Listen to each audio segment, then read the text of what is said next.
যে পাসপোর্টগুলো ইস্যু করা হবে সেই পাসপোর্টে আমরা আগের মতোই অ্যাকসেপ্ট ইসরায়েল শব্দটা যুক্ত করব, এটা আমাদের সিদ্ধান্ত, সরকারের সিদ্ধান্ত।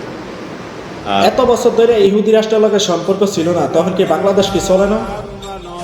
বাংলাদেশটা কি চলে না? তোরা দেশটার ভিতরে ক্ষমতার ভিতরে আইসা দেশটারে বানাইলেছে দর্শনকারী দেশ। এখন ইহুদির লগে সম্পর্ক জোরালো কইরা তোরা মনে করো সাবার বানিয়ে এলাবি ইহুদি রাষ্ট্র। এ সংখ্যা বাংলাদেশ কইয়া কেউ চিনত না, কইবি ইহুদি রাষ্ট্র বাংলাদেশ।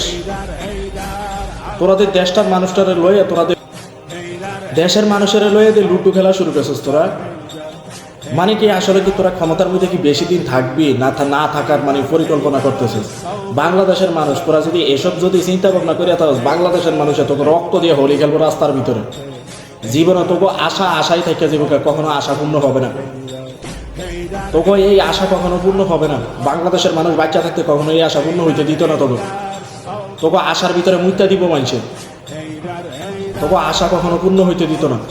তোরা ক্ষমতার ভিতরে আইয়ে দেশ বানাইলেছে দর্শনকারী বাংলাদেশ। এরপরে ইহুদির লগে ওরা সম্পর্ক জোরালো করে বানাইলাবি ইহুদি রাষ্ট্র বাংলাদেশ। এটা কি বাংলাদেশের মানুষ জীবনে বাচ্চা থাকতে জীবনে মানবো? কখনো জীবন জিন্দিগি তো মানতো না। তোরা যদি এসব যদি করো আরো বাংলাদেশের মধ্যে আরো বিপদ আসবে। ইহুদি রাষ্ট্রের লগে যদি তোকে সম্পর্ক যদি বেশি জোরালো করার চেষ্টা করো, তাইলে দেখবি না বাংলাদেশের মধ্যে বিপদ অতি নিকটে। সব কটা বিপদে পড়বি, বাংলাদেশে যেই কটা আছে সব কটা বিপদে পড়বি রে। তোরা যদি বাংলাদেশের লগে যদি ইহুদি রাষ্ট্রের লগে যদি সংযুক্ত করতেছে, তোর ওই ক্ষমতা লুবি। একটা কথা মনে রাখবি, বাংলাদেশের মধ্যে 20 কোটি মুসলমান বাচ্চা থাকা অবস্থায় তুই ইহুদি রাষ্ট্রের লগে তুই কখনো জোরালো সম্পর্ক করতেও পারতি না। বাংলাদেশের মানুষ মনে করো এখন তো কিছু করে না, এর পরবর্তী দেখবি বাংলাদেশের মানুষ আছে না, যখনকার রায় কাজে দেখবি কচুর মান দেখবি ফানা ফালা করে লিখবি। কচু জ্যাম্পা কাটা না এমপে দেখবি ফানা ফালা করে নিছে।